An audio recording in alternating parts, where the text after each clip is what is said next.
क्षेत्रीय निगम पार्षद अंजू जी मेरे साथ है, एक बार बात और से भी कर लेते हैं जी। मैं आप सबको बताना चाहूँगी कि हम पिछले 8 दिनों से यहाँ पर सीएम निवास पर बैठे हुए हैं और हम बार बार सीएम से रिक्वेस्ट कर रहे हैं, उनसे मांग करते हैं कि आप 5 मिनट के लिए आइए और यहाँ पर बैठकर 5 मिनट के लिए हम लोगों के साथ हम अपनी बातें डिस्कस कीजिए, क्योंकि हम दिल्ली देहात के उस ग्रामीण क्षेत्र से बिलोंग करते हैं जहाँ पर महिलाओं को बहुत समस्याओं का सामना करना पड़ रहा है और हमारे कर्मचारियों को बहुत समस्याओं का सामना करना पड़ रहा है।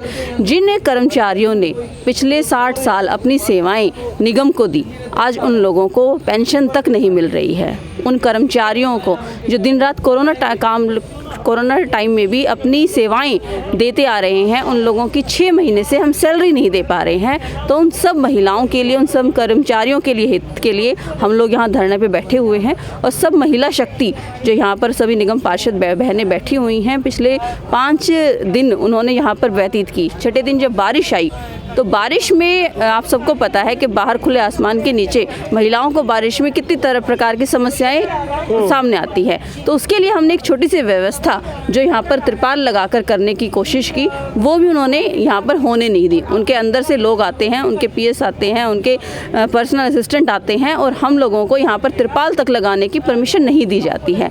उसके बावजूद जब हम तिरपाल लगाने के लिए हमने यहाँ पर रात को लगाना चाहा तो उन्होंने हमसे क्या स्टेटमेंट दी कि हमारे घर के पेड़ से आपकी ये रस्सी नहीं बांधी जाएगी।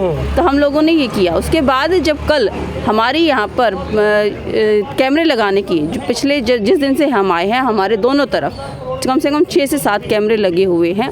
कोई प्रॉब्लम नहीं है, ठीक है, आपके लगे हुए हैं। लेकिन जब हम लोगों की यहाँ पर पर्सनल अटैक किया गया, हम लोगों पर यहाँ पर हमारी प्राइवेसी को अटैक करने के लिए हमारी निजता का हनन हुआ, तो उन्होंने हमारे इन कैमरों को लगाने की यहाँ पे कोशिश की, जिसका हमने विरोध किया।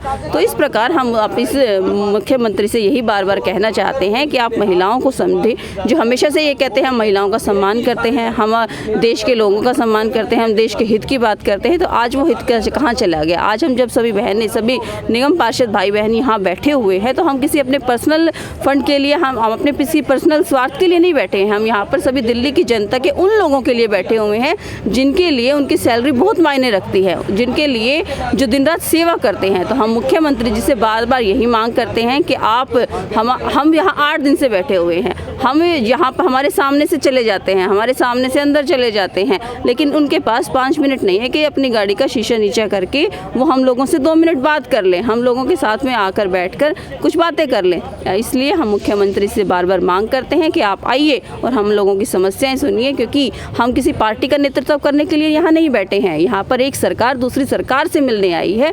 आप जिस प्रकार आपको दिल्ली की जनता ने चुनकर सीएम बनाया है, उसी प्रकार हम लोगों को भी दिल्ली की जनता ने ही चुनकर एमसीडी में निगम पार्षद बनाया है। तो हम सरकार दूसरी सरकार से बात करने के लिए आए हैं। आप डर क्यों रहे हैं? अच्छा, ये मैं एक बात ये पूछूं कि एक मिनट बेटा लेना, एक मिनट हल्का तो ऊपर लेना।